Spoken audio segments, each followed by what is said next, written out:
Hello out there. Welcome to episode 260 of Convincing Idiots. This week on the show, Wrestlepalooza is a thing now. We're going to talk about that and have reviews for you on that. Jimmy Kimmel is back on the airwaves after a turbulent couple days. And our idiot question of the week, apparently we've got some robots in boxing now. And, are we interested in watching that? We'll tell you more about that.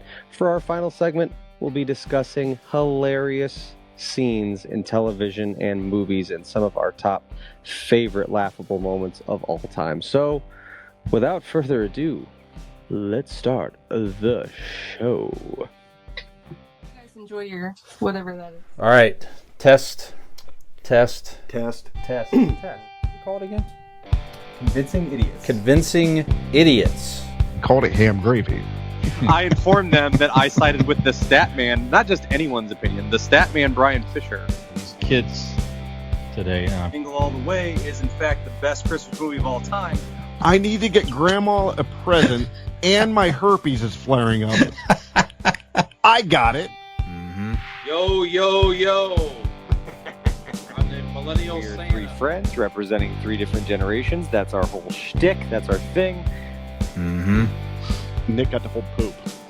I'm standing in the sea Caucasian. breeze, holding a turd, just mightily. I'm just going hitting hats. Anyway, on a lighter note, Welcome to the podcast. Welcome to the vodcast. Welcome to the broadcast. Boys and girls, welcome to the show. This is Convincing Idiots. My name's Dean, the Zennial. I'm Brian Gen X. And I am your resident millennial, and my name is Nick, and we are Convincing Idiots, a weekly podcast of three friends. That's right, you counted them right. Three of us who get together each and every week to discuss all things nerd and pop culture, representing our three different generational views. So, if you've not already done so, be sure to go find us on all of your favorite social media accounts. We have conveniently placed a tree of links for you to follow and go like, subscribe, rate, and review us. You can find that by going to Google and typing in Convincing Idiots Linktree. That's LINKTREE. Or you can go to our website, which is convincingidiots.wordpress.com, to find links to social medias as well as ways that you can help out the show. Merch, if you so choose to wear us on your bodies. You can learn tidbits about the hosts and oh so much more. So, thank you for all of your support. Thank you for lending us your ears. We are here for episode 260 of Convincing Idiots. Brian, what are you drinking tonight? I am drinking, in honor of 260, a Sam Adams Harvest Hells. Is that a tie-in to 260, Part or of their is that just a... Okay. No, just Nope. making it up. Just Honor of 260. 260. Honor of 260. Okay. Yep. Mm-hmm. Yeah, so it's part of their Sam Adams is a very good fall variety pack. It's got this Oktoberfest, their pumpkin beer, Yes. and some good stuff in there. So you're looking for some nice fall variety, go check that out. The Sam Adams here, but Harvest Hill's pretty good. First time I've had it. It's new this year. So yeah, good stuff. How about you, Dean? Same, actually. I have the same fall harvest pack, and at this moment, I'm doing the Sam Adams Oktoberfest, and then in a moment here, and when this is done, I will have the pumpkin ale. So, Sam Adams, Excellent. at least this part around. And I am drinking a beer that is affectionately named after the way I like to greet Dean typically. It's called Scratch and Sniff. It's by Flying Monkey, brewery out of Barrie, Ontario. It's a strawberries and cream IPA. I found this fun little sampler at a random gas station in Canton that had a Flying Monkey sampler, so I had to pick that up. Big fan of that beer. So pretty good. Never had that one before. Excellent. Well, guys, give me an idiot recommendation if you have any from the past week here. Give me one thing you recommend, saw, read, heard, whatever. Nick, when we start with you. I don't know if I've seen. I'll tell you what I recommend. The reason I wasn't here with you last week, Marky Ramone played the Beachland Ballroom and Tavern in West Cleveland, and he's the original four members of the Ramones are no longer with us, but he was the drummer who was the longest tenured with them, and you know what? I saw he was coming to town, and I was like, this is as close as I'll ever get to seeing a Ramones show. And I love the Beachland Ballroom and Tavern. It's such a great venue for a show. We'll probably be going there in November to see something here as well coming up. But perfect venue to see a show. Perfect venue for that kind of show. And man, it gave you the experience of, I mean, no bullshit. He played like 35, 40 songs. I mean, as soon as one song was over, in true Ramones style, 1, 2, 3, 4, next one. That one ends, 1, 2, 3, 4, next one. Like, I mean, just non-fucking stop. So, fantastic show, really cool. God, Marky Ramone's got to be fucking like 70, and I think when we did a drummer Mount Rushmore or something like that, I think I put him up there for me. He's always been one. He's not the flashiest drummer, and in true traditional like punk music, it's not necessarily it's not the most it's not the musicianship that's going to wow you, but it's the dexterity and the speed, and just, I mean, I was so impressed, and put on a really great show, and I had a fucking blast. So I will recommend, if Marky Ramone and Marky Ramone's Blitzkrieg is coming to your town, fucking go see him, man. You won't regret it. So I'll give you that. Excellent. Very good. Dean? Awesome. I guess the only thing I'm really watching at this moment is Peacemaker, season 3 or whatever. 2. Fantastic. As of we're recording this Thursday, I haven't seen the newest episode, but yeah, fantastic. The whole beginning of this second season is awesome and amazing. Getting into a little bit of the multiverse type situation. Love it. Yep. So highly recommend it. Very good. I'm gonna give you one I don't recommend enough of as a comic book this week here, guys. So I'm gonna hold up to the video here too. But Batman #1. So they have rebooted Batman by Matt Fraction, the writer, and Jorge Jimenez, the artist. Very good artwork. Good.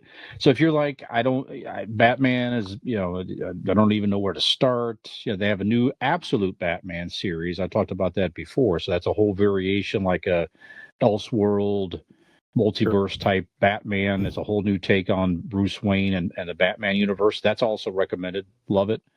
But this is the traditional Bruce Wayne Batman, and they just picked it up again at #1 here. There are some subtle differences already right off the bat. Like Commissioner Gordon is not the commissioner. It seems like he's been demoted to a beat cop. You don't know the story there yet. What a fucking slack. Bruce Wayne's not living in his mansion. You don't know what's happening there yet.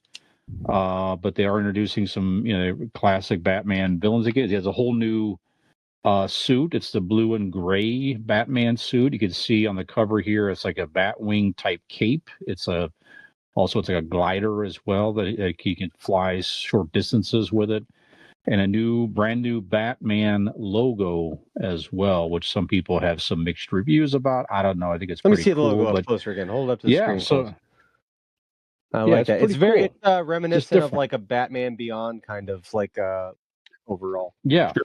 Yeah, that's very cool. But anyways, if you're interested in the Batman universe, you're trying to figure out where to pick things up. There's so many things out there. Yeah, just pick it up, issue 1, and check it out. We just recently celebrated Batman Day this weekend, so that's a good time to go and snag a copy of that. Right. Yes, absolutely. All right. Well, let's get into some pop culture headlines here. I did not warn you about this ahead of time, Dee, but I know you watched it this past weekend. So I'm interested to hear your take in Wrestlepalooza. This is a new WWE event with their partnership with ESPN. It was on ESPN, right, this past weekend? Correct. So what were your thoughts? Entertaining? Are they going to do more of these? Do you know? Tell us about Wrestlepalooza. Okay, Wrestlepalooza is the first venture into the partnership with WWE and ESPN. Wrestlepalooza is the first pay-per-view, PLE, whatever you want to call it, premium live event. They stopped calling them pay-per-views because you're not paying per view, so they call them PLEs, premium live events. So going forward, all of the premium live events from WWE will be on this ESPN app. And the first venture out was solid. There was, Triple H, you guys might remember him as a wrestler. He is the chief content officer. He is the booker. He does the storylines. And he went on some podcasts and promised some surprises and spectacular this, that, and the other. Wasn't quite that for the wrestling fan like me. For the wrestling fan like me, you're like, okay, it was a solid pay-per-view. It was a solid event. But it wasn't like blowing you out of the water. What I think he was talking about was I think it was spectacular and surprises for the lapsed fan that was coming in to watch ESPN. You know what I mean? So I think for what it was a solid show. Nothing. Do you think that exists? Like someone hasn't been watching wrestling, but now it's on ESPN, so they're like, I mean, they probably have something it's on anyway. You know what I mean? I mean, it's on the app. You're right. They have to like go out of their way to get it. But if they already have the app or whatnot, and they were promoting it on ESPN, College Game Day all throughout, had these promotions. So maybe there was some people that are like, oh, okay, it's been a while. Let me check it out. Let me see what this is going to be. I don't know. I mean, the one thing they did have was Brock Lesnar against John Cena, and Brock Lesnar just destroyed him and beat the shit out of him, beat him clean in the ring, and walked out. I mean, I don't know what that means for like storyline wise. We'll see. But it was definitely what Brock Lesnar does, right? He beats people up, whether real or predetermined. He beats people up. And that's what Brock Lesnar does. But no, the whole show altogether was good. It's gonna it's gonna happen over and over once a month going forward. It wasn't a one-off. That is where you will see SummerSlam, WrestleMania. So all of King of the Ring, all of those, all of what were pay-per-views or whatever, premium with PLE, was that what you called it? Those will all be on there. That is where you log in. Correct. You log into that ESPN app to watch any WWE premium live event, meaning pay-per-views going forward. That is the partnership. That is what the millions of dollars was paid for, was the going forward premium live event. So is it ESPN Plus or just the ESPN app or ESPN? Well, the ESPN TV? app has merged. No, not ESPN TV. It's ESPN app plus. It all merged to one app. The ESPN Plus is now merged to that one app. Now, if you have, like I have Spectrum, so I have the app part of my login. So just like I have HBO Max is part of my cable subscription. So a lot of cable subscriptions are giving you this app amongst others as part of your cable, monthly cable deal.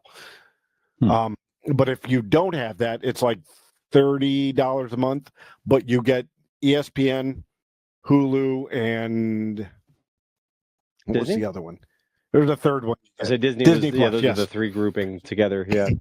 So now if you look at it and you already had Disney Plus and Hulu and you're paying for those separately, this is going to cost you, you turn over to the bundle and get for $10 more, you get the bundle. So, and I've actually, since getting the ESPN app, I've actually used it for NFL and college football to find games that I couldn't find on TV. So it's already been beneficial outside of me wanting to watch WWE. Cool.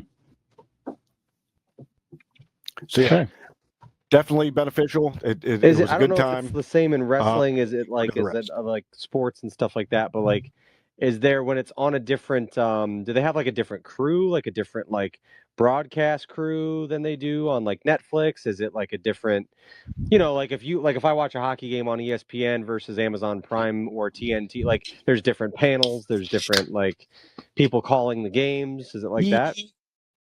Yeah. Yeah, but I mean, with WWE, you have like Monday Night Raw, SmackDown on another show. They already have a changed up lineup of like commentators. So normally the commentators are going to be different on SmackDown or on Raw, and now on ESPN, it changes. To a couple other guys like Pat McAfee has come back now to do the premium live event. So he was part of the commentator for a little bit. So the coverage is basically the same. You're getting like the same experience, like kind of coverage or whatever. Yeah. It's nobody brand new, but just different than what you'd hear on other nights. Now, the one thing that was interesting was ESPN's one of their writers wrote a article and then graded the pay-per-view for their first night on ESPN and gave it a C, which had a lot of people up in arms because you're thinking to yourself, well, if you're writing for ESPN, wouldn't you want to like kind of talk it up? But no, he was very honest and gave it an average grade, which is kind of fair. I mean, there was nothing spectacular to it, but it was a little different that ESPN's own writing in this first venture into on their app would give it just an average grade. So that was kind of interesting. But I would have given it probably C+, C+ to a B. I would give it an ESPN for plus. WWE. I mean, they continue. Yeah. There you go. Comedy Gold. Yep. Episode Sorry, 2. as you were. Yeah. No, that's okay. I was just saying. I mean, good for WWE. I mean, they continue the platforms. I mean, there's not many. Absolutely. I mean, certainly the NFL's doing that, obviously, and then NBA a little bit here, but good for wrestling, man. That's good. I mean, ultimately, what the idea is with all of this is for people like you, Brian, who maybe watched it once or twice as a kid. All they want, really, of course, they want you to watch, but they also don't want like just a common person to hear, oh, do you hear that WWE thing? And you go, oh, okay, tell me about it. You know what I mean? They don't want it to be taboo. I think that is what the past 10 years have been with all of these different acquisitions and partnerships, is to get the common fan or the common person to not groan when they hear about wrestling. Sure. To go, oh, okay, that's WWE. That's part of mainstream, like football or basketball, or I think that's part of the goal. Yeah. Why do you think that is? Maybe this is getting deeper into a conversation that we don't want to spend time on, but like, what? Like, because it wasn't when maybe it was actually. I don't know. I think to a certain amount of people during like the Attitude Era, like it was so much a part of pop culture. Like with Stone Cold and The Rock, and like it was, I mean, in school, it was like the thing to everybody, girls, guys, everybody, like watched it because it was like the thing you had to see. And then like I don't know when that changed. Well, I also think there's an age group that has to do with it, where like Brian's age group, his generation watched the Junkyard Dog bark and headbutt people. You watch King Kong USA. Bundy. Right. Network, it was a lot. It was a lot easier without the coolness. Wrestling's always been cheesy. That's part of the professional wrestling. But Nick and I, we had wrestling, the cool section. Brian, when he watched it, only got the cheesy ripping your shirt off Hulkamania, or and a guy walking down with a bird on his. You put some respect on Coco Beware's name, God damn it! I know. But you understand what I'm saying? Like, Brian got a different wrestling than we did. I think if Brian would have got wrestling in his late teens, early 20s, like we did, and like, beer drinking guys with giving their finger to their bosses, it might have been different. Mm. That's just my opinion. Yeah. Stuff. I'll have to check it out sometime. Jimmy Well, I invite you Kimmel. over, everybody. So Allie was out of town last week. I hadn't seen her in a few days, and we wanted to spend some time To together. be fair, the tone of "I'll have to check it out sometime" was not super convincing anyway. A for effort. May or may not. Yeah. right, that's If right. it works out, whatever. Give it a C plus effort. Yep. Jimmy Kimmel returned to the air this week here, gentlemen. So we're shooting this on Thursday, September 26th. He came back on the air. Was it Tuesday night or last night? It was Tuesday night. Yeah. Tuesday night. Tuesday was the first night Tuesday night. Okay. Well, it had a 6.26 million total viewers, making it the show's highest performing regularly scheduled episode in over a decade. So certainly many people tuned in, probably all over the place, to see what he was going to say. So he had about an 18-minute monologue, and it was. I mean, I thought it was pretty good. I mean, I don't know. It was. I mean, I think it was genuinely. It was heartfelt. Heartfelt, and you're not trying to make light of someone getting murdered, and has some nice things to say. But I also did appreciate the fact that he's just like, hey, I didn't appreciate the censorship and everything. So, So I think I mean, I would have to imagine it was quote unquote approved, or at least a portion of it had to have been approved by somebody to to make sure that But I do respect any platform to go ahead and just put someone back out there. And again, Dean and I talked about this at length last week. I mean, no one should have their platform taken from them because of their views. I mean, you certainly have repercussions of what you say, as we said last week as well. And if your ratings are down because of it, or whatever it is, because of what you're saying, then okay. I mean, there's no guarantee in any entertainer's job, certainly. But anyway, thoughts on his return, thoughts on the monologue. Nick, any other thoughts you want to share? I watched the monologue and everything like that, and the little snippet they did after that with Robert De Niro was pretty good. He's the head of the FC, or he was like a mafia guy that's was in charge of basically making sure everything was in line. But I thought his monologue was really heartfelt. Like I said, just I felt it was very genuine. But I didn't feel like he was necessarily bending the knee to anybody, or going overboard and being like, I'm sorry, because you guys talked about it. Depending on, I don't know how I didn't think anything that he said was so egregious that caused the whole thing in the first place. That was just my opinion. But no, I thought it was really well done. I think it's a good example of just people speaking up, people making their opinions known. You can get a lot done with these corporations with your wallet. If you cancel subscriptions, make your feelings known. As soon as they see those numbers drop, their allegiances completely shift. It only, that shit only goes so far. So it was kind of an encouraging thing, I think, to see, just that, it's a time. You guys kind of talked a little bit about it. Dean talked about it last week, and it's a time that's very unsure and unsettling, and quite honestly, pretty scary right now.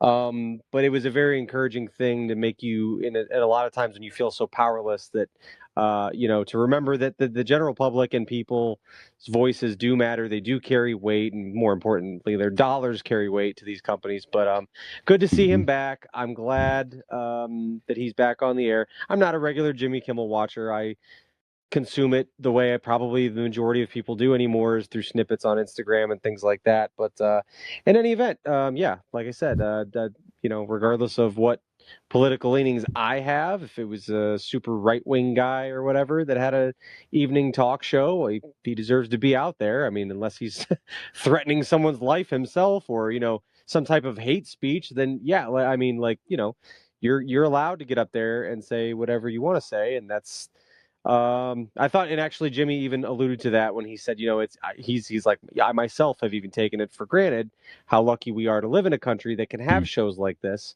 where we can, say these things. And so, yeah, it's just something, it's a nice little reminder. It made me feel good to see him back. Gives you a little sense of maybe some people have more power than we give ourselves credit for sometimes. So definitely good to see Jimmy back. Yeah, very good. Dean, any thoughts you have?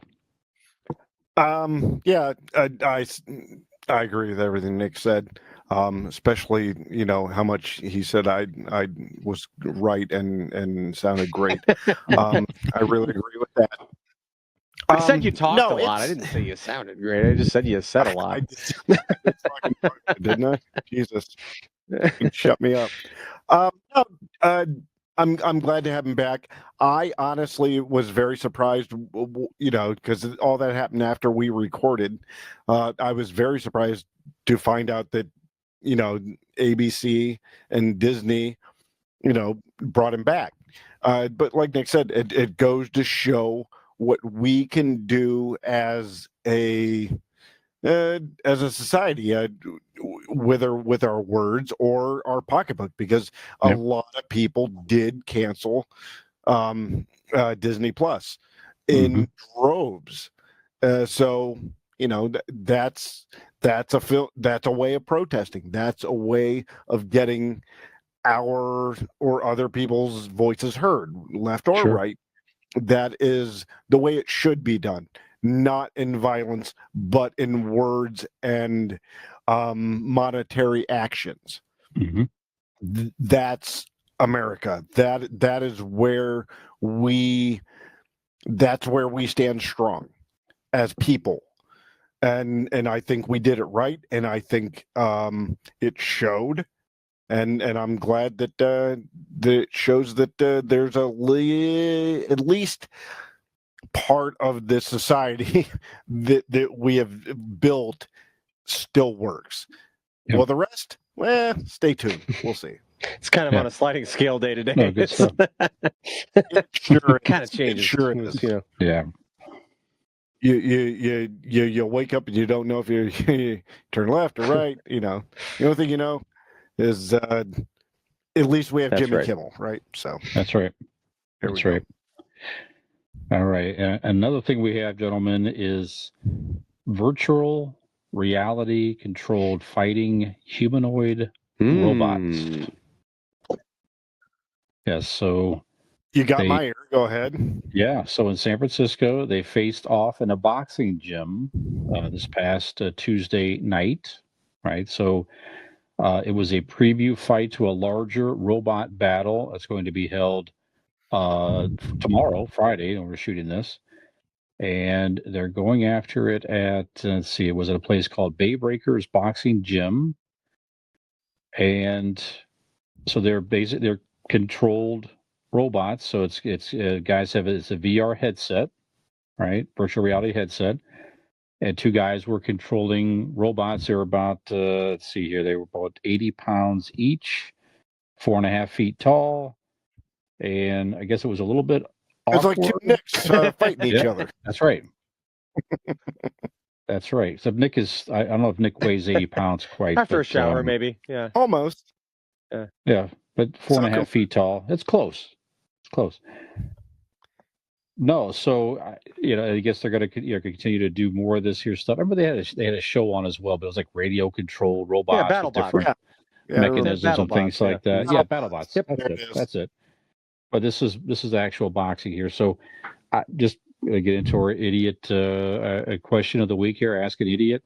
Are you interested in the development of VR or other boxing robots? Do you think it's going to gain in popularity? Maybe someday, I mean, I guess the long ways away, but would it overtake or at least compete with human boxing? Are you interested in this at all? Or nope, Let me just give me I want to see two people fighting, whether it be MMA or boxing. That's more entertaining for you. Nick, what do you think about robot It is intriguing. boxing? This sounds very like e-gaming adjacent, right? It's like a boxing version of, because I mean, tons of people watch esports, and which is people just playing video games, playing sports video games, playing Madden against each other, playing Chell, playing the show, playing whatever.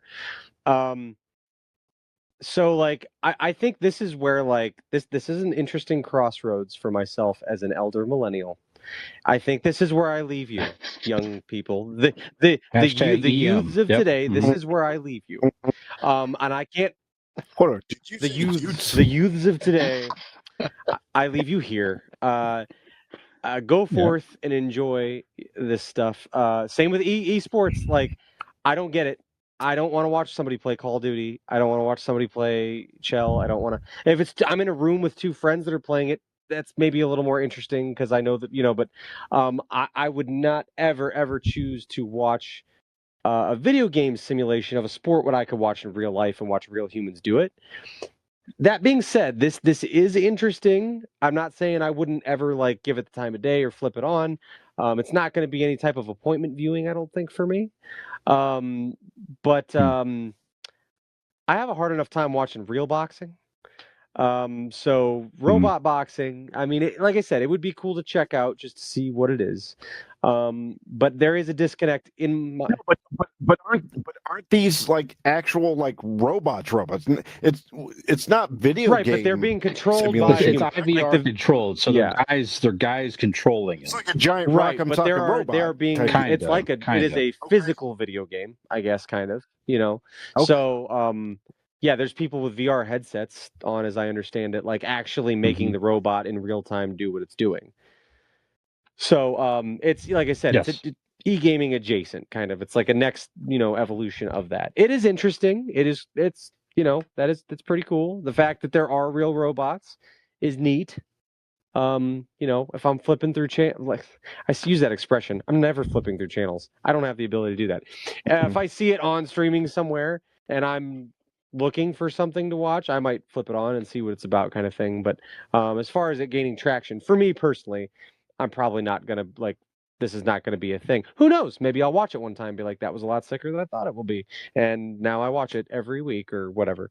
But the plot of it is interesting, but I think there's just a disconnect for me when I don't know. When you're not watching. I mean, I guess you could argue that there is the skill of a human involved, but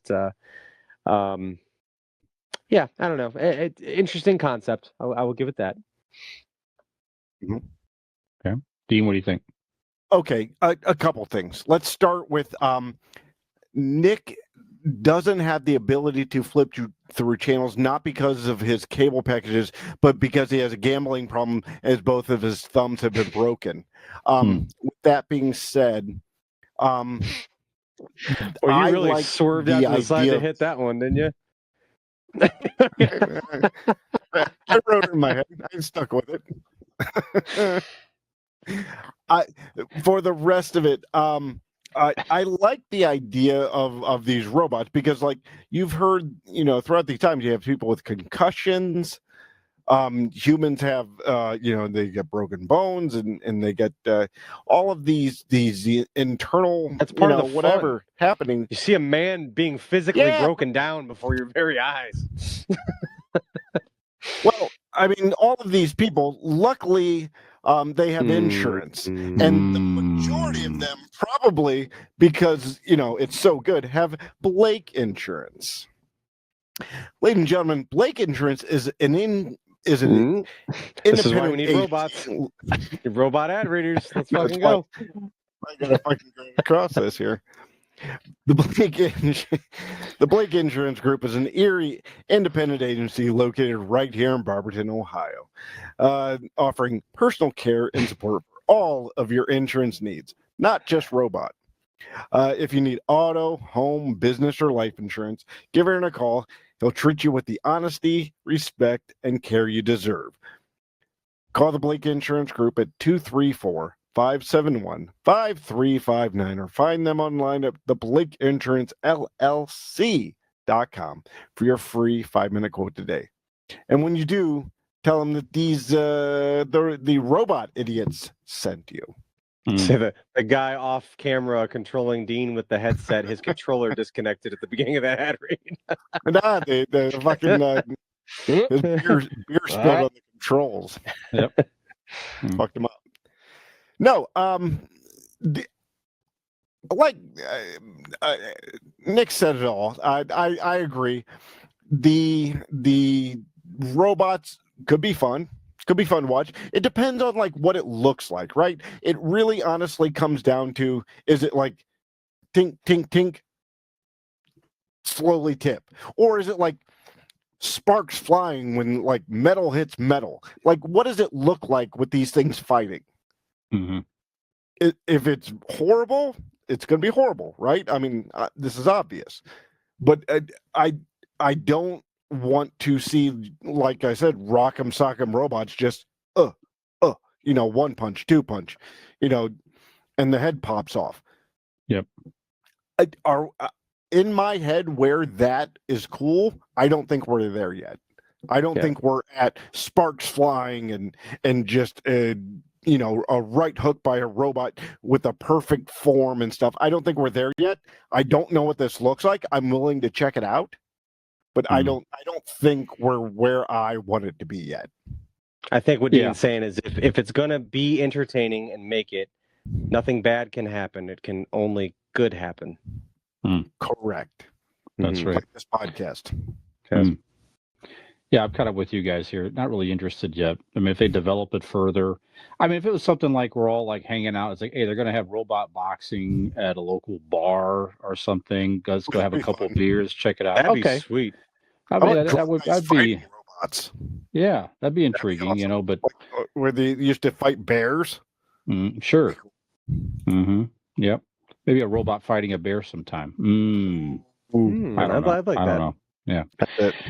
But develop it further. I think they probably will try, it feels like. But you're right. If it was just more visually entertaining, then maybe so. And like you say, you have bigger robots that could just do some damage, like literally punch the head off of another robot or something. I mean, to make it visually more appealing. Right now, like you say, I feel like you do, Nick. It's like I'm not really interested to hang out and watch people play video, like a video game type of thing.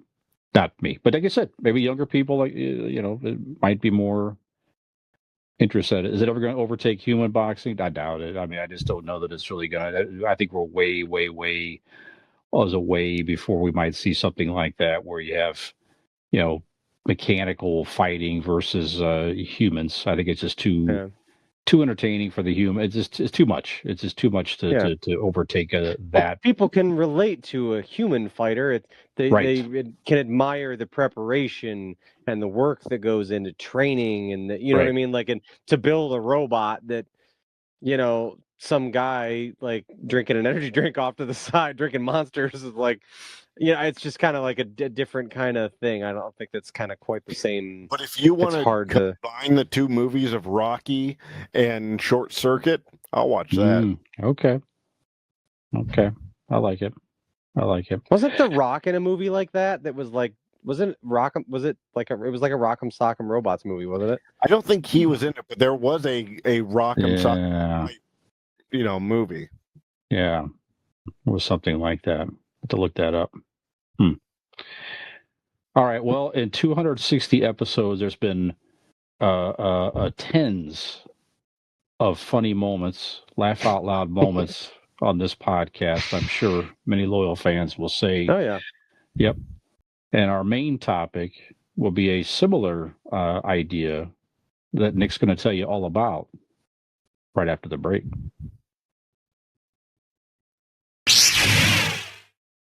Gen X Brian here from the Convincing Idiots podcast. If you're enjoying our show, tell a friend. And if you're not, well, tell two enemies.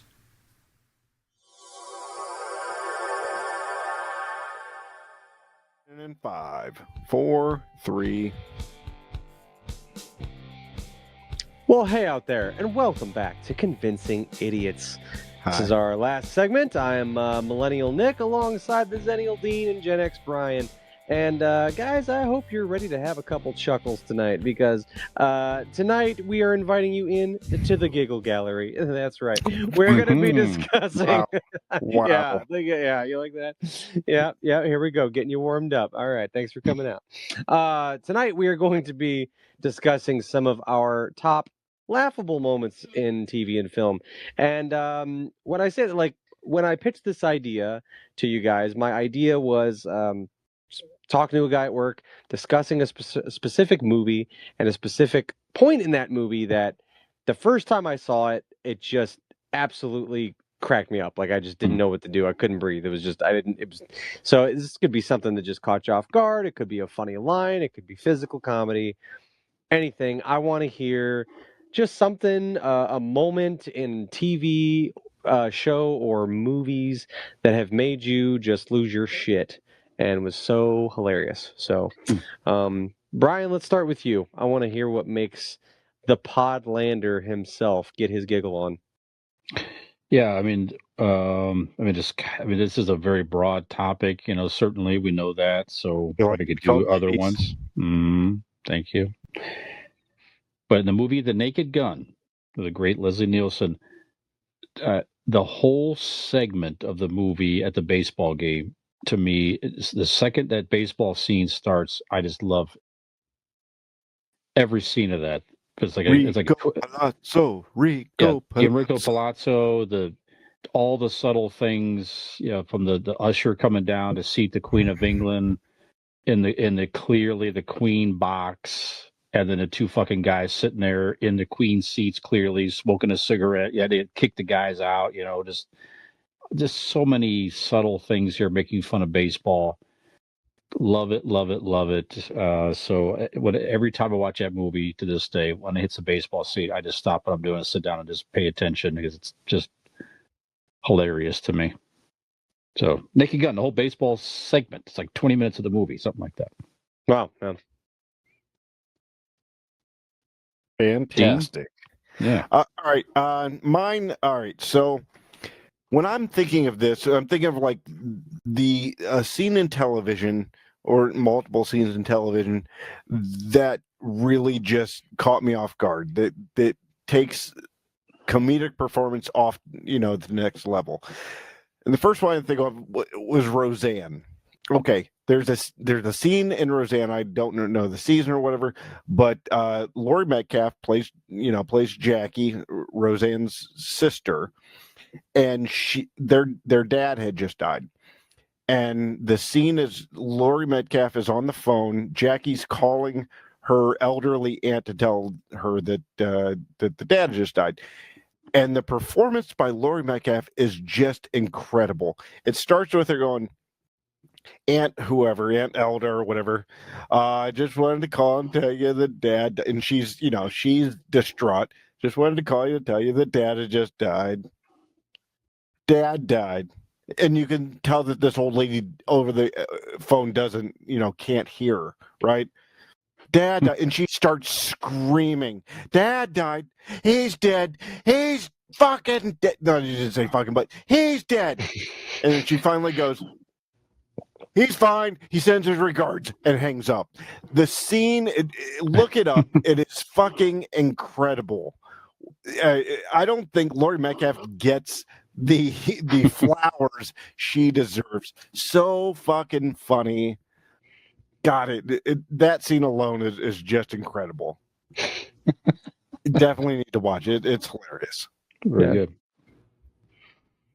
Fantastic. Nikolai? Dean, do you have the one we talked about at work on your list, or should I? I do. Are you going to use it? I do have okay, so I'll It's move on. next. I'll let you have that one. Thank you. I'm just going to start off with the one that made me think of this whole segment. I was talking with a friend at work, and we somehow the movie Bruno came up. I don't know if you guys. We were talking about Sacha Baron Cohen. And so Bruno is the movie that he made after Borat. And we were talking about, when that movie first came out, it kind of seemed like it was kind of like he was trying to do Borat again, but with a different character, and I didn't know how on board I was going to be. And the movie was what it was. But to this day, I don't know. There's one specific scene. So background, if you guys have you guys seen Bruno? You know what that is with Sacha Baron Cohen? I don't think so. So he essentially, brief synopsis, he is his character in this film. It's like Borat, where he goes around in real life and acts as this character and captures people's reactions to the insanity, the kind of crazy character that he's portraying. And this character, Bruno, is this, I believe he's a model in Germany originally, and he comes to the States and he's trying to make it in the United States. And obviously, like the culture, there are cultural differences and things like that. And just, he's in the model and fashion industry, and he's just real eccentric and just out there and flamboyant. There is one scene where there is a focus group screening a television show that is supposed to be his, where he does different segments. And he, in between there, it's kind of all over the place. It's cutting from, different little snippets of things. And then at the end, this techno music starts playing. It's just his dick waving around like a windmill and then flopping back and forth in slow motion between his legs. And this techno music is blaring, and it's fucking hilarious. And then all of a sudden, when the techno, reaches a fever pitch, his dick stops full swing, and the dick hole goes, Bruno, and like yells at fucking, it just caught me so off. I couldn't breathe. I fucking didn't know what to do with myself. I absolutely I was hyperventilating. I just didn't. It was funny. I'm already worked up and laughing because of just the dick swaying back and forth. And I mean, full on, like dick just swinging, right? And it's to this techno music, and it's so ridiculous. And when that dick stops in midair and looks like swings up in the pee hole, mouths Bruno as it yells. It is. If you don't watch anything else in that movie, that segment is fantastic. But that's what spawned this idea. It was just so absurd, and it caught me so completely off guard. I never in a million years imagined what I was watching, and it was just fucking hilarious. So good. Bruno swinging, screaming, dick Bruno. There you go. That's Excellent. number one. That's good. I put one from Seinfeld. I mean, Seinfeld is just full of these moments throughout its 11-year season. A lot of them were Kramer to me. Kramer is just Michael Richards is Richards. It's just so good, so good. But one of my favorite episodes ever is the contest. This is when they put a contest, all the friends who can go the longest without masturbating. They literally start the contest. Just shake hands basically. And they look out Jerry's window across the apartment, and they say, "Oh my God, there's a lady over here getting dressed. Look at her, she's naked." Kramer walks up to the window, looks outside, kind of nods his head, turns around, walks out of the apartment. They're all staring out the window, and like a few seconds later, he comes in with his money, slams it down on the counter, and goes, "Well, I'm out of the contest." And they're like, "What?" He's just standing there, just that look on his face, it's just like, well, that lady over there just got me all worked up. Just so good. So good. And then to play off of that throughout that entire episode, I mean, again, the whole episode's hilarious, but that particular scene was great. But I love it as it progresses, all of them, the longer they go without masturbating, they're tossing and turning in bed. And they always show Kramer just sound asleep. Not a care in the world. And then eventually they show Kramer sleeping with the woman from across the way with his arm around her, just sleeping away, and everybody else is getting all anxious and everything. So, but great episode. But that scene with Michael Richards, who just slams the money on the counter. I'm out. Seconds into the contest. He couldn't wait. It was great. So good. Yep. All right. So my number two is honestly could be in the last, 20 years or whatever of watching television. What took me out of my fucking seat laughing was the Friends episode with Ross on a date trying to be cool with this younger chick, so he wears leather pants, and he goes into the bathroom, and they're hot and sweaty, so he tries to pull down the pants to let it air out. He's calling Joey because he can't get them up. And Joey, not paying attention to the actual phone call, tell him to use lotion and then baby powder or whatever, and it's become sort of paste, and like Ross pulling them up, and his hand slips up, and when he punches himself in the face and leaves the paste mark on his face, God damn, I don't know if I've ever laughed so hard at a sitcom that I did in that scene. Just, I mean, I do it no justice describing it here. It adds to it that Joey doesn't care what's happening. Yeah. Well, I don't know. I never had that happen. Yeah. Just have you tried lotion? Yeah, lotion, I have powder. Open. I have powder. Will that work? Yeah, sure. Throw some of that on there. But the fucking the climax, the punchline is him pulling it up and losing grip and punching himself in the face. Yeah. Fuck. If you watch anything that we talk about today or tonight, or whenever the fuck you listen to this, Google Ross leather pants scene from Friends. You will not disappoint. Fuck, it's so good. They're not coming on, man.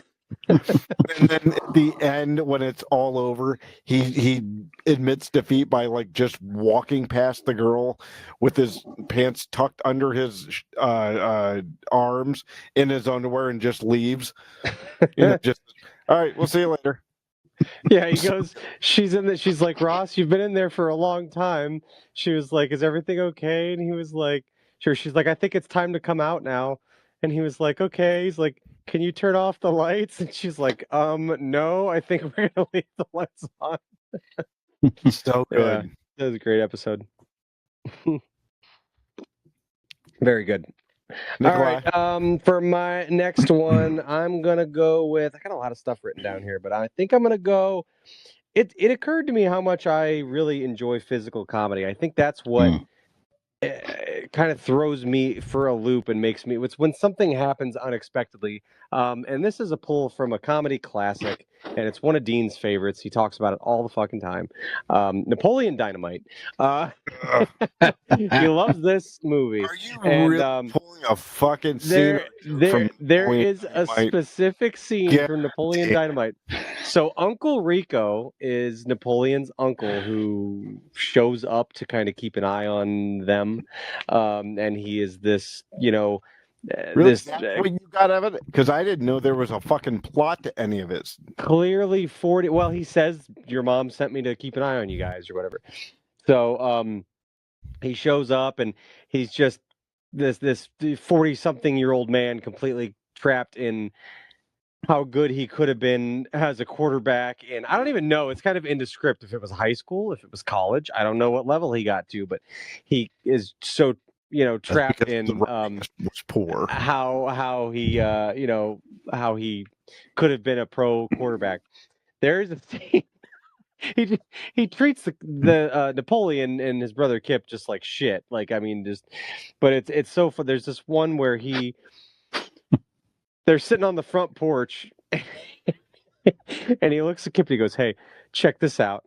And he stands up and takes a steak off of the plate and like sidearm whips it as Napoleon is riding his bike down the street. It fucking smacks him square in the side of the head, knocks his glasses off, stops him dead in his tracks like on the bike.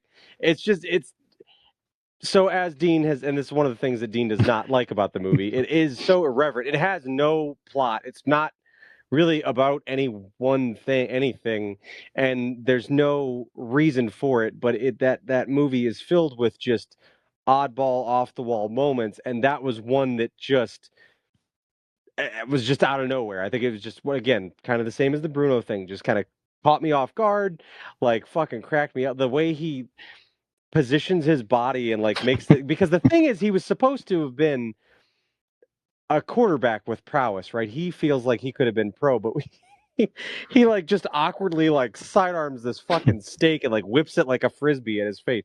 It's just I don't know. It was so funny. So I put Uncle Rico's steak throw from Napoleon Dynamite on my list as well. That's a good one. That's good. Mm-hmm. I love the Brian? movie Walk Hard with John C. Reilly, a parody. I've talked about that movie before. Mhm. It's a great parody of music biopics. It's kind of making fun of the Johnny Cash Walk the Line movie. Basically, is what it is.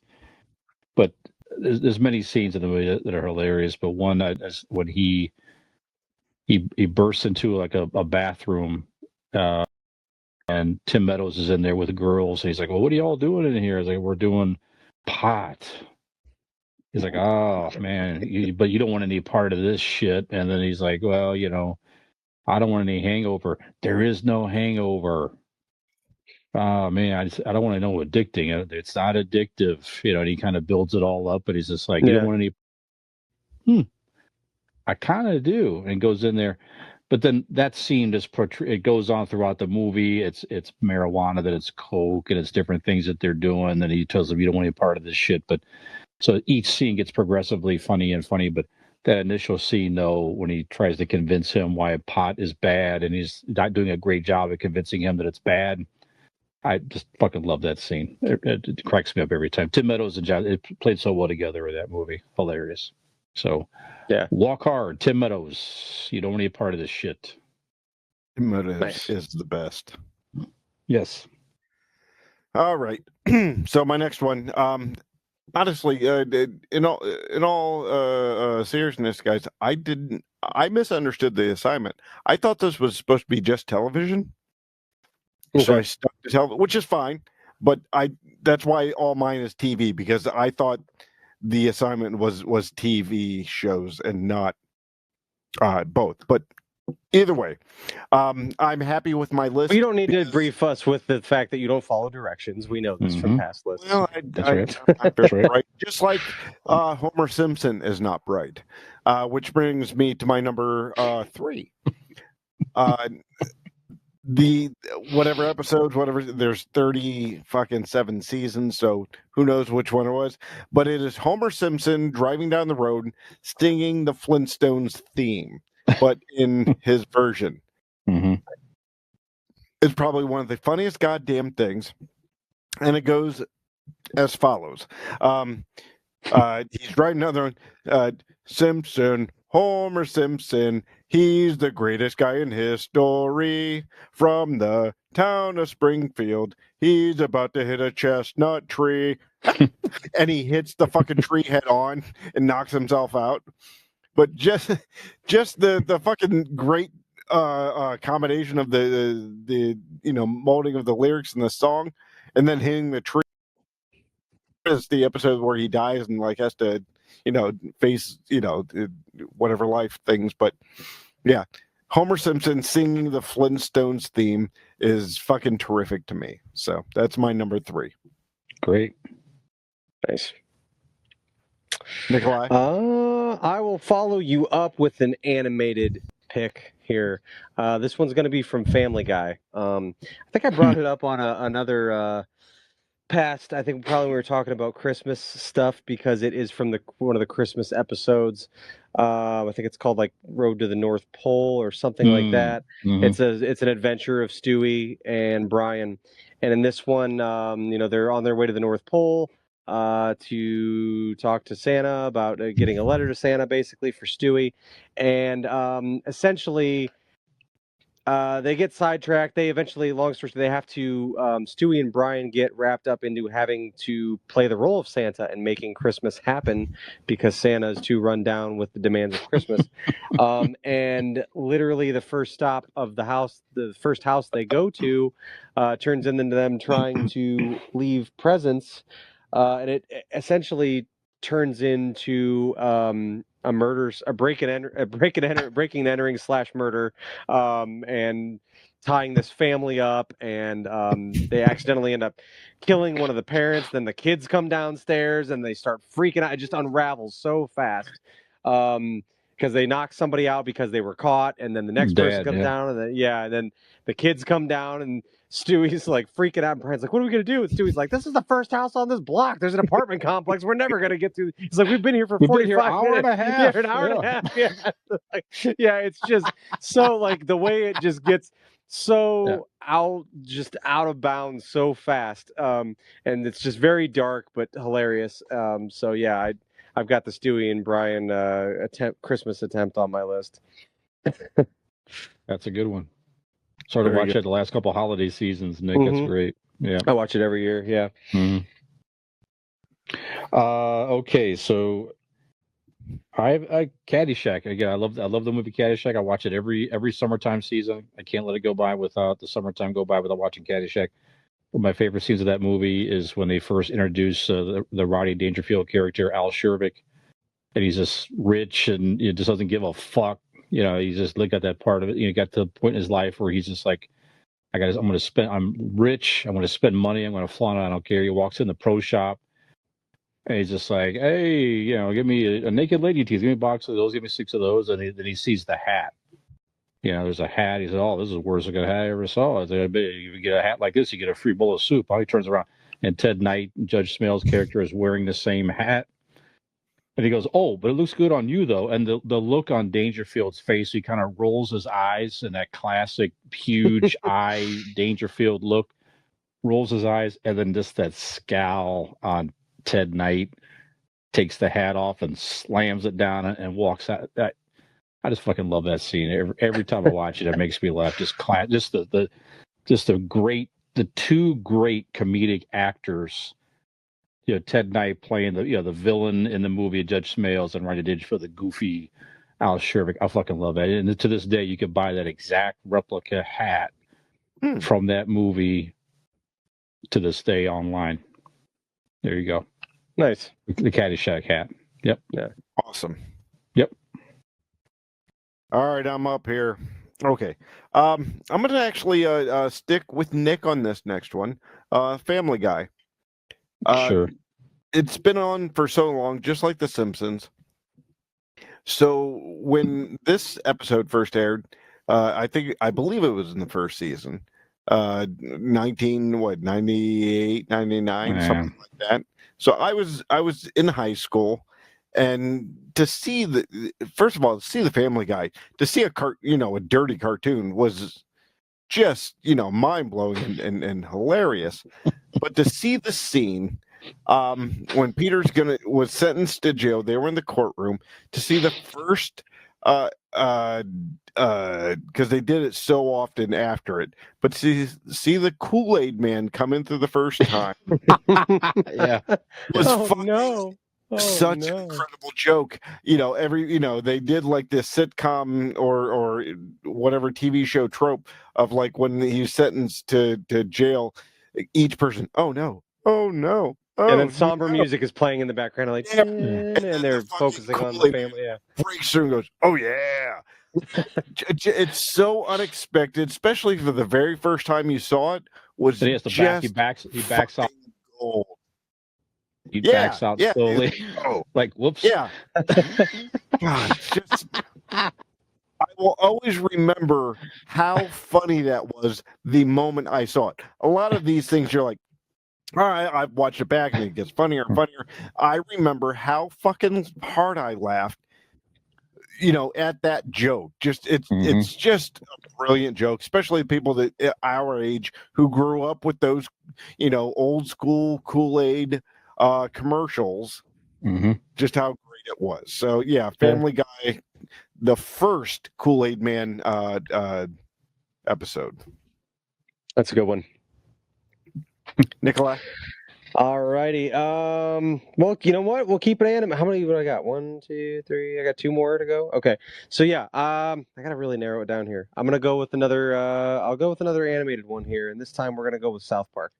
There's a lot of South Park great things through the years, but forever one of my favorite episodes of South Park was they did one where they were kind of poking fun at not poking fun at necessarily, but they did it in like anime style, where basically the kids, there was like a festival or a fair or something in town, and somebody was selling weapons at it, swords and things like that. So all the kids picked out like a sword or katanas or whatever, and they came up with these alter egos, and they're pretending. But when they go into pretend, it's an anime style. They're like, I am so and so, am I, whatever, and they, so and then Butters gets in on it, and he goes down to this thing, and he gets the set of something, and he becomes Professor Chaos, and he's like their arch nemesis, and so he can play with them. And I can't remember what one of them got ninja stars, and at one point they're having these epic battle scenes, right? And it's in anime, and it looks like and they're battling, and swords and katanas are clanking together, and all of a sudden one of them throws ninja stars, and it goes bam right into Professor Chaos's head, into his eye, and then it cuts to back to reality, and Butters is sitting there with a fucking ninja star in his eye, like the whole episode. And then there again, it just spirals out of control to where, the kids are so afraid to get caught that they have to come up with the scheme of what they don't want to get in trouble. So they shave a couple stray dogs and paste their hair to Butters and try to pass him off as a dog that they found and drop him off at a vet so that he can get fixed up, because they can't take him to the hospital because their parents will find out and they'll get in trouble. And it's just so, it's poor fucking Butters. Like, he's just, he's like the sweet kid that,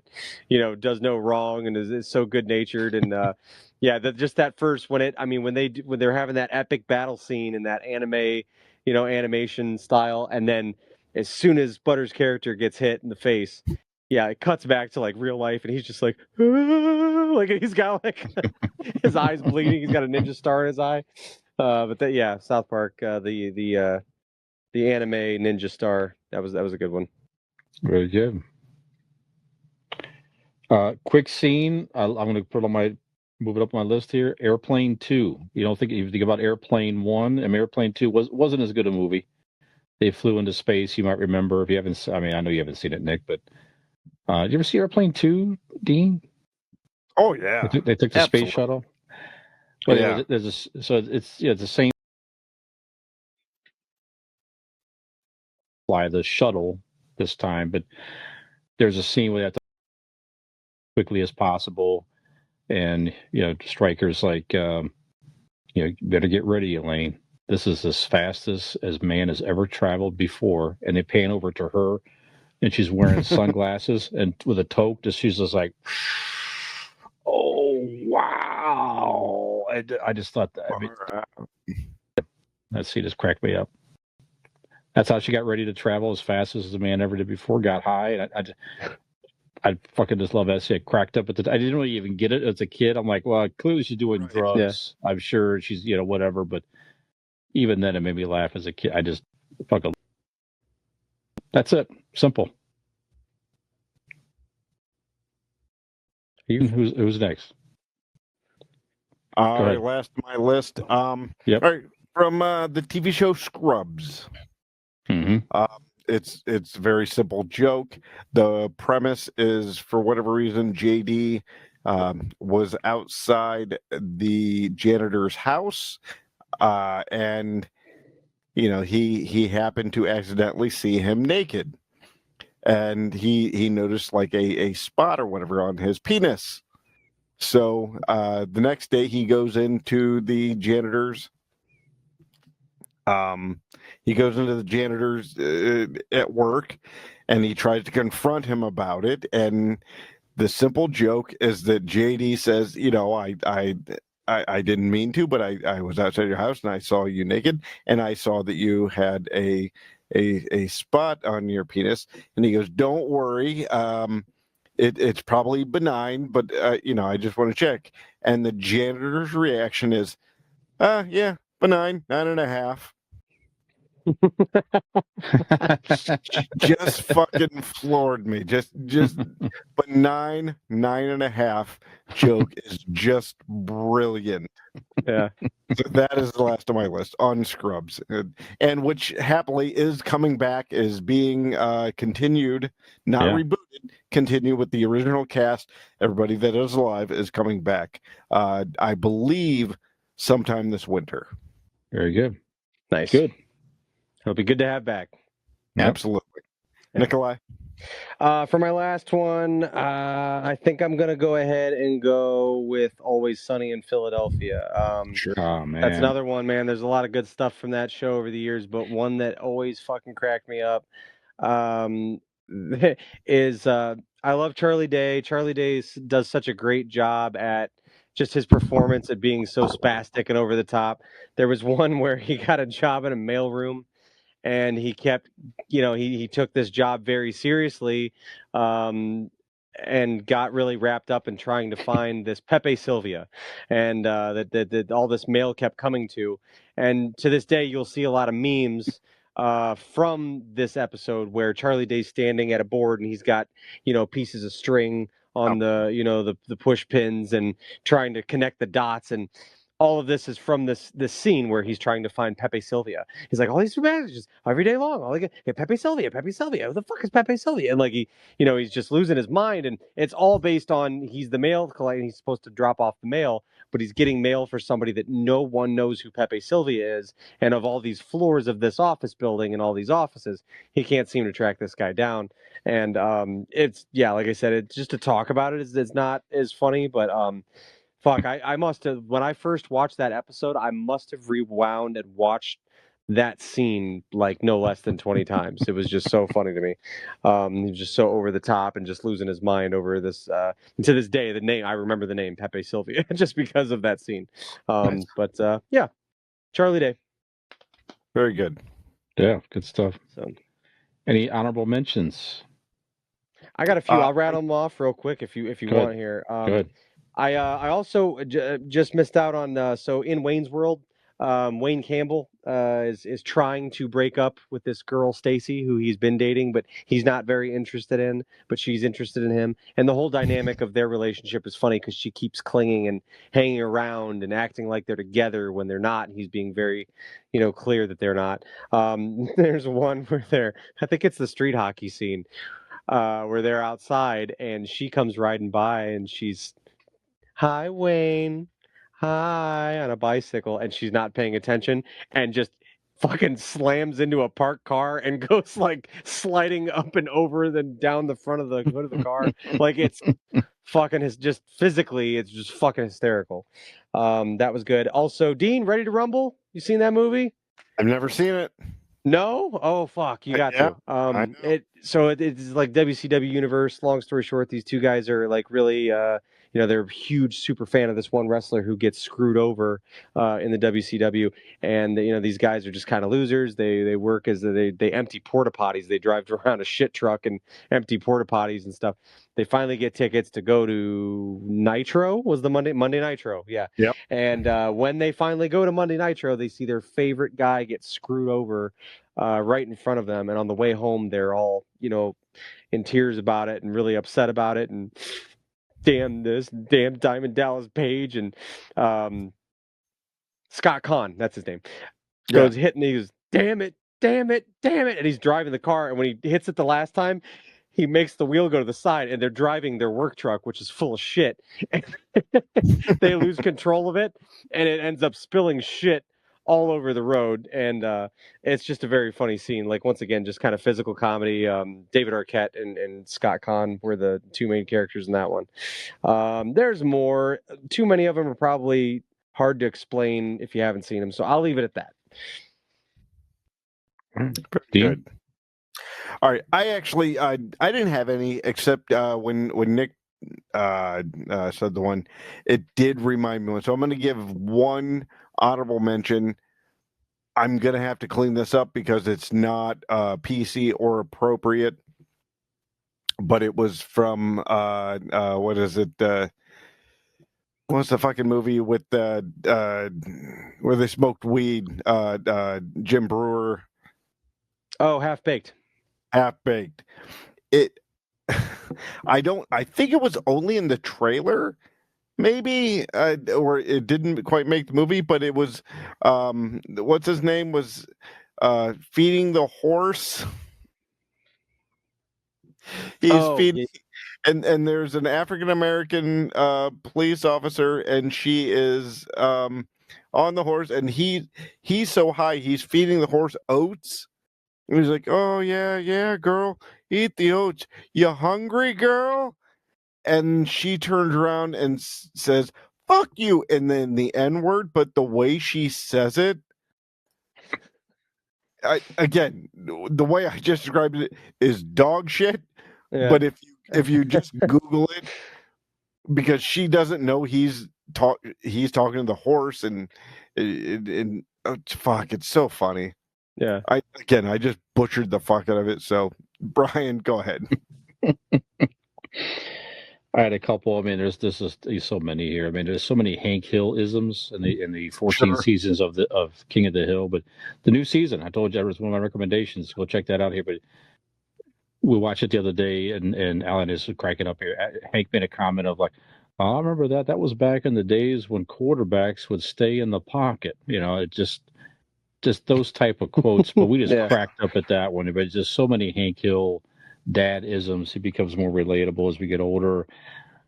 Christmas Vacation, I love it on the holidays. But the whole scene when Brian Doyle Murray is, Frank Shirley, and the boardroom interaction scene, I just fucking love that so much. Just the whole thing when Chevy Chase is like, "Oh, sir, we want to thank you for remembering us for Christmas," or whatever. And that scowl he makes, he turns to the guy next to him like, what the fuck is he talking about? And the guy's like, corporate cards. Corporate, sir.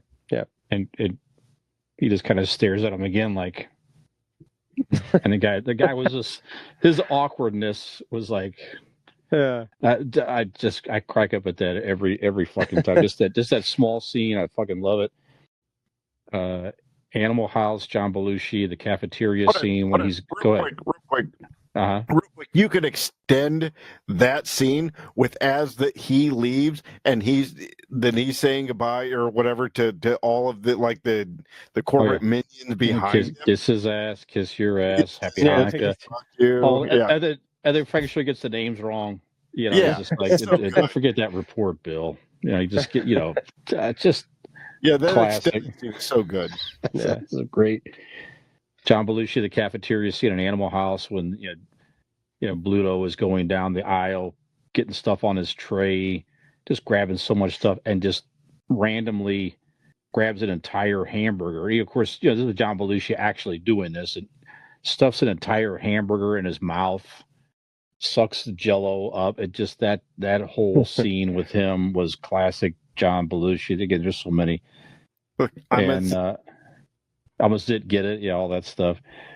And I haven't seen this in a while, but the movie Pineapple Express, Seth Rogen, it's so good. I love that movie. Yeah, but there's a scene in that movie where Ted Jones, the actor, is so good as like the deadpan comedic actor as well. Now he's in some long-term shows. He's playing the guy Gary Cole. There's a whole scene where he's making up the names of the marijuana to have it have a flashy name. Yeah. I just, with this completely straight face, and he grabs the bags just like, this one's like a bumblebush, just hands it to the guy. Yeah. I don't know why that scene is so funny to me. It's just the fact that he's playing it so straight, just sniffing it and just making up these weird names right on the spot. And the guy's like taking it down, writing it down, and that's what it's going to go sell on the street, where it means absolutely nothing, really. Yeah. It's just a catchy name. That movie also features, so we could even do a segment on. But I would say I almost put so many Danny McBride things in there, but I'm like, Danny McBride is just somebody that I find hilarious in things, like just the way he delivers things, and he's just one of those people. But yeah, that was a great movie. What's that? You dress like a dickhead. Yeah, you're a sweet girl. I love you to death, but you got clothes like a fucking dickhead. That movie was fun. Even at almost in the scene at the end of the movie, at the very end of the movie, where they're just sitting there after all the stuff that happened, and they're all bloody and everything, just having dinner in that diner. Yeah, just talking. And Seth Rogen's like, I killed several people, and just just several casual lunch conversation. Everybody's all bloody and beat up. Just so good. But Craig Robinson's great in that too, when he's taking them down there with that gunpoint, He's like, if you say one word, he's like, I'll fucking bust your motherfucker. Or what do you say? He's like, I'll fucking kill you. And he's like, ooh, watch your head. Like when they're going down the thing. Like, So good. And I'll end with Homer Simpson as well. Again, there's so many of these here too. This scene stuck with me years ago where Homer goes into the store to buy. He's trying. He thinks he has to be smooth to buy fireworks. Well, he doesn't really have to. He can just buy fireworks. He thinks he has to hide it. So he's just like, give me one of those porno magazines. Harper, someone to go fireworks. Whatever it was, that he goes home with his bag, and Marge looks in the bag. She goes, Homer, I don't know what you have in mind for this evening, but count me out. so good. Anyway, I'll leave it there with the great Homer Simpson. Yeah, that's it. We could do several more of these episodes with scenes sure. Like that. Absolutely. Anyway, yeah. Gentlemen, we have done it. Yes, we have. We have brought more humor and a memorable comedy scene bits for all time across the global airwaves. Indeed. And if you have enjoyed the hilarity that has ensued this evening, well, why not keep this good time rolling? Go find us on all of the social media accounts that you're active on. You can find our links to them on our link tree. So go to Google, type in Convincing Idiots link tree, and follow those links. Like, subscribe, interact with us in any way that you can. You can also go to our website, which is convincingidiots.wordpress.com. So, another hysterical episode of Convincing Idiots is in the books. I have been Millennial Nick. Daniel Dean.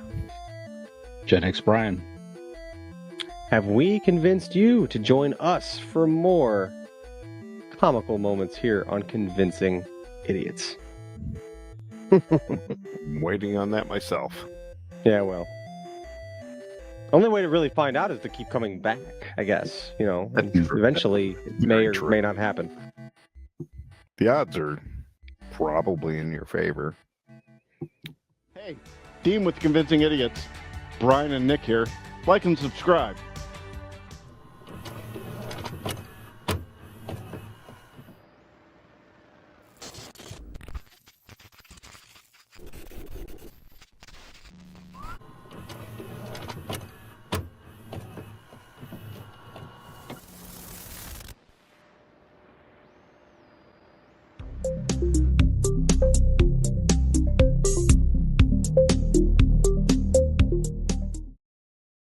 Great.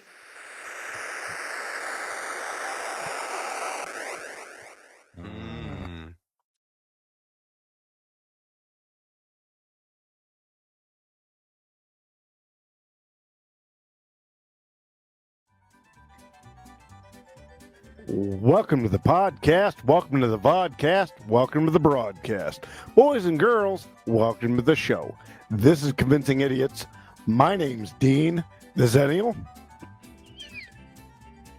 Brian, Gen X. Yeah. You made it. You made it. You got there. You want to... I tried it. Got stuck. Are we still going? You want to redo it? Okay. Yeah, let's do it again. Let's redo it. I don't like this habit we're getting into where we have to do so many starts off the rip here. We're getting worse. Yeah, really. No kidding. Oh, wee.